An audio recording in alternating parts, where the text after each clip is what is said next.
All right, grab you a cup of coffee and join my buddy Josie and me.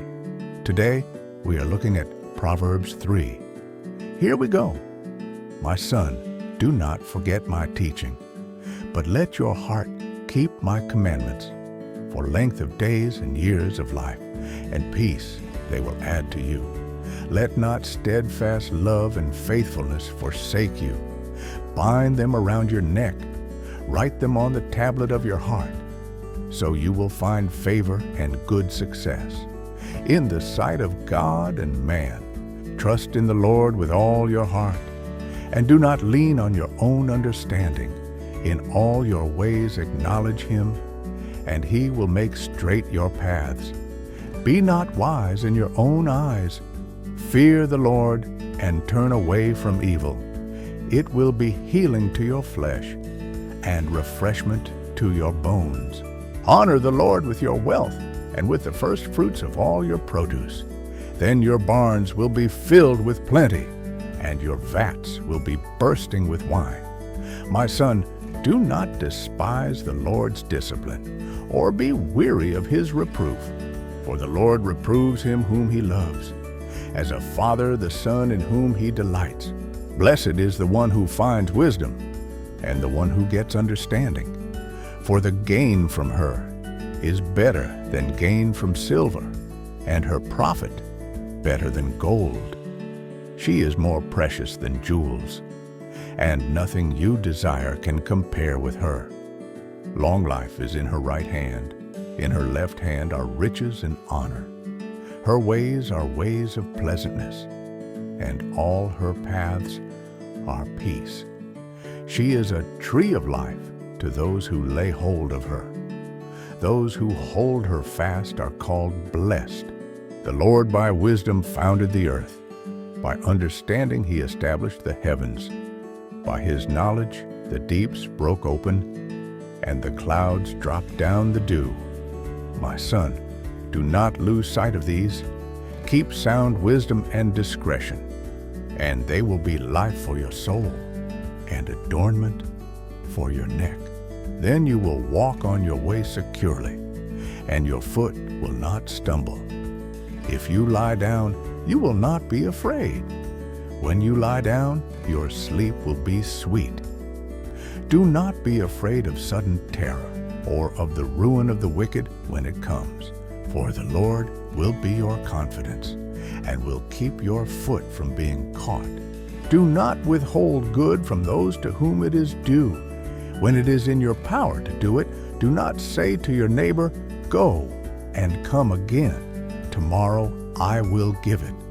When you have it with you, do not plan evil against your neighbor, who dwells trustingly beside you. Do not contend with a man for no reason, when he has done you no harm. Do not envy a man of violence, and do not choose any of his ways. For the devious person is an abomination to the Lord, but the upright are in his confidence. The Lord's curse is on the house of the wicked, but he blesses the dwelling of the righteous.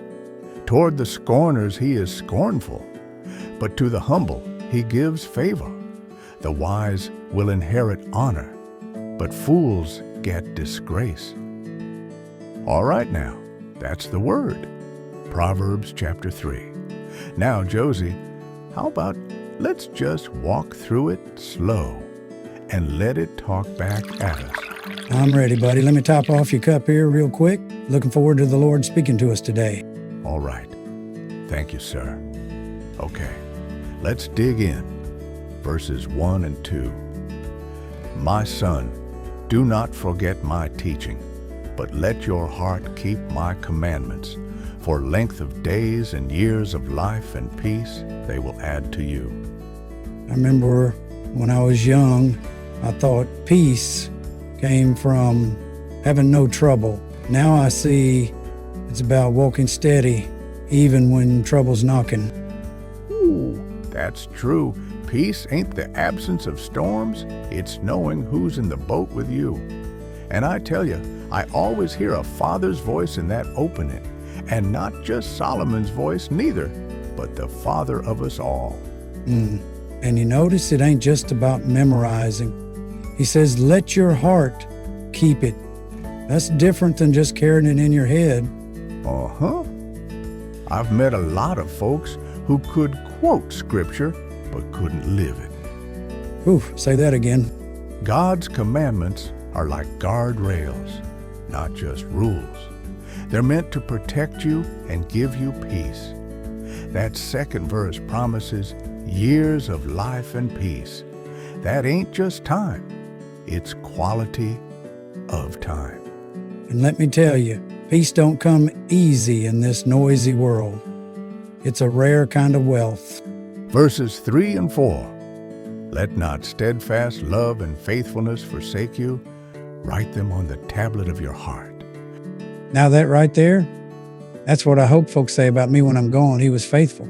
He loved steady. Wow. Well, I'll say it unless I'm gone first. It's all about steadfast love, not just bursts of kindness when it's convenient. That's covenant love. Love that sticks when it's hard. Back when my Martha got sick, it tested me. But I learned that love's not about feeling something, it's about holding on to someone.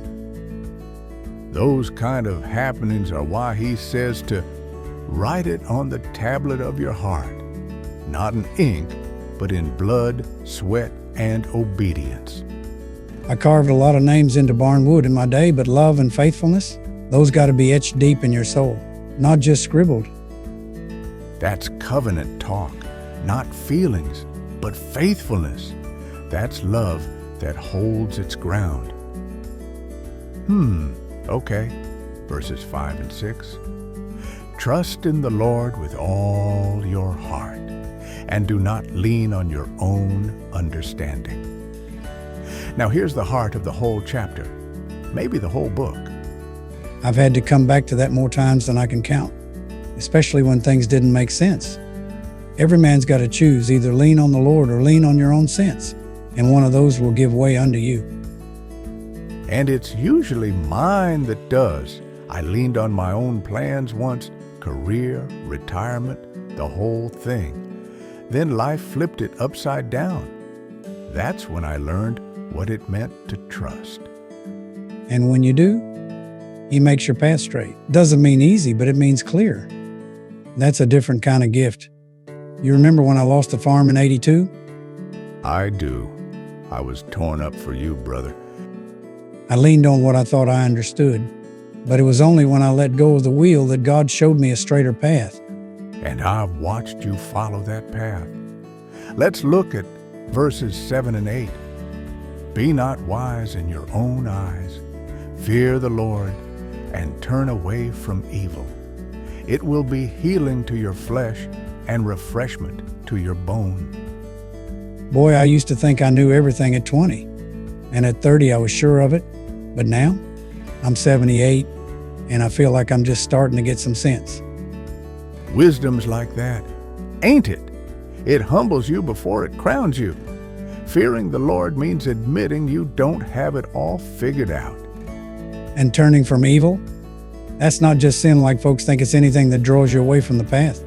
Pride, greed, or control. So, you walk humbly, and He refreshes your bones. That's internal restoration. Healing starts where surrender begins. Moving right along now, verses 9 and 10. Honor the Lord with your wealth and with the first fruits. You know, Nate, we didn't have much money growing up, but Mama always set aside the first. Garden beans and eggs, even time. She said, give God the first cut. Ain't about how much you have. It's what you do with it. First fruits means God don't get your leftovers. He multiplies what's surrendered. Not just your money either. Your energy, your time, your voice. You wake up and say, Lord, I give you the best part of this day. That's worship, not just a tithe. It's a heart posture. That's the upside down math of the kingdom. It sure enough is. Okay, look here at verses 11 and 12. My son, Do not despise the Lord's discipline. You ever been spanked by God? Oh, more than once. And every time it was out of love, not anger. Discipline's proof of sonship. If He's correcting you, it means He hasn't given up on you. Yes, sir. That changes everything. Nobody likes getting corrected. But I've learned if He's correcting you, it means He's claiming you. Say that. That's fathering, not punishing. Look ye here at verses 13 through 18. Blessed is the one who finds wisdom. She is more precious than jewels. Nate, have you ever noticed how Proverbs treats wisdom like a woman? Oh yeah, and a fine one too, more precious than jewels. She gives you life, not just knowledge.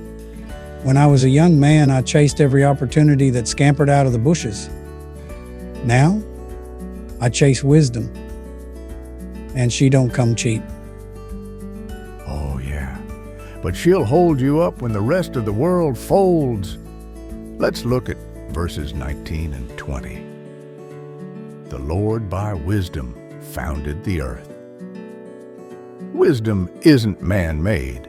It's woven into the fabric of creation. See those trees? That creek down yonder? They was made by wisdom wrapped up in our Lord's creative mind. And we both learn the same wisdom that holds the stars up. You can hold your marriage together, your peace, your very next step. So very true. Yes, sir, indeed. On to verses 21 through 26. Do not lose sight of these, for they will be life for your soul and adornment for your neck. That's the charge, isn't it?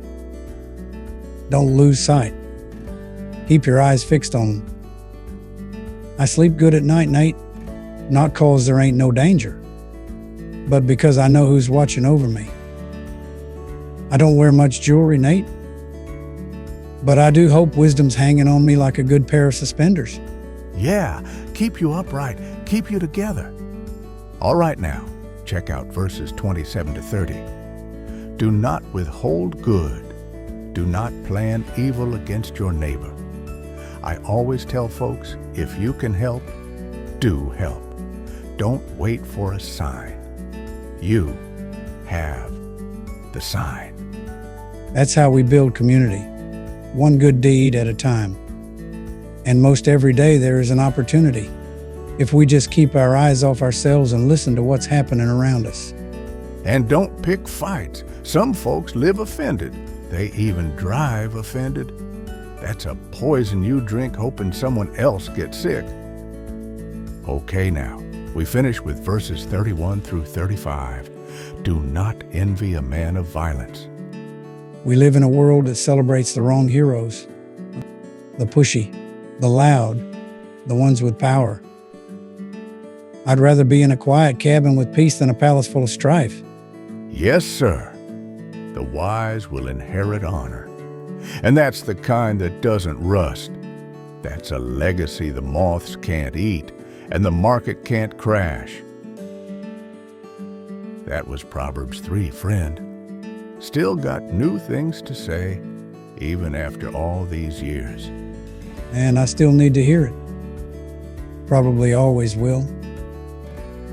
That's why we meet here, on the porch, where the Word meets our world for our sake and the sake of others. Same time tomorrow? The good Lord willing.